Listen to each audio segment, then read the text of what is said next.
Сүлеймен патша мен байғыз бұрынырақ бір елде дәулеті асқан бір отбасы өмір сүріпті. Олардың жар дегенде жалғыз қыздары болыпты.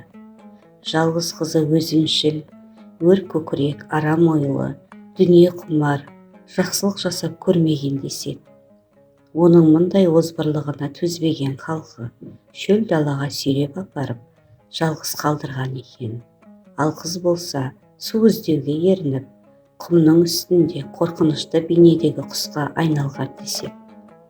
Бұл құс байғыз аталып, саңғыл дауысын қыздың жылаған зарына теңеген екен. Байғыз дегеннен айтылып кетсе керек. Ендігі бір аңызда Сүлеймен патшамыздың әйелі құс сүйегінен сарай салып бер деген екен. Сүлеймен патшаның Зухра атты сұлу әйелі болған екен. Бір күні әйелі Сүлейменге: «Мені сүйсең, құс сүйегінен үлкен сарай соғып бер» деп назданған екен.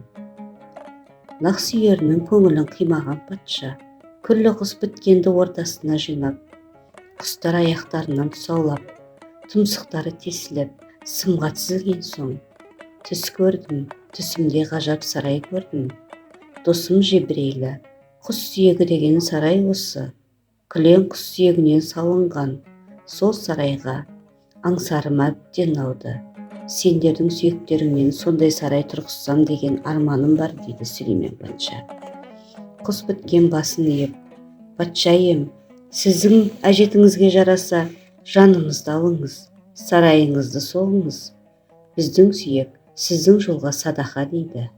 Сол кезде бөдене бытпылдап: «Арамызда байғыз жоқ» дейді. Қараса байғыз келмепті.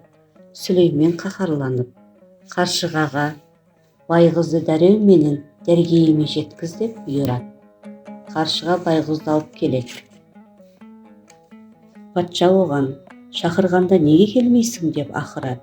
Байғыз басын шайқап: «Тақсыр, ой үстінде әміріңізді естімей қалдым» деп жауап береді. «Патшаның әмірінен күшті қандай ой? Дүниеде жазық көп пе, төбе көп пе? Соны санап ойланып отырған едім» дейді байғыз. Сүлеймен: «Әрине жазық көп. Сол да сұрақ болып па?» дейді. «Жоқ патшам, мен санасам дүниеде төбе көп екен». «Қалайша төбе көп?» «Тақсыр, мен өлген адамды да моласын қосып санадым. Әрбір адам өлген соң бір төбеге айналады екен» дейді. Сүлеймен сөзден тосылып қалып: «Тағы да не санадың?» дейді. «Дүниеде тірі көп пе, өлі көп пе, соны да санадым тақсыр» дейді байғыз. Сүлеймен: «Әрине тірі көп» дейді. «Жоқ тақсыр, қанша санасам да өліден тірінің саны аспады». «Қалайша?» «Мен күн шыққанша ұйықтайтын адамдарды да өліге қостым» дейді. Сүлеймен бұл жолы да сөзден тосылып: «Тағы нең бар санаған?» дейді. «Дүниеде еркек көп пе, әйел көп пе, соны да санадым» дейді. Сүлеймен жалт қарап: «Иә, кімдер көп екен?» деп сұрайды. «Әйел көп» дейді. «Қалайша?» «Әйелінің тілін алатын еркектерді де мен әйел санатына қосып едім» дейді. Сөз төркінін түсірген Сүлеймен патша қателігін түсініп құстарды босатады.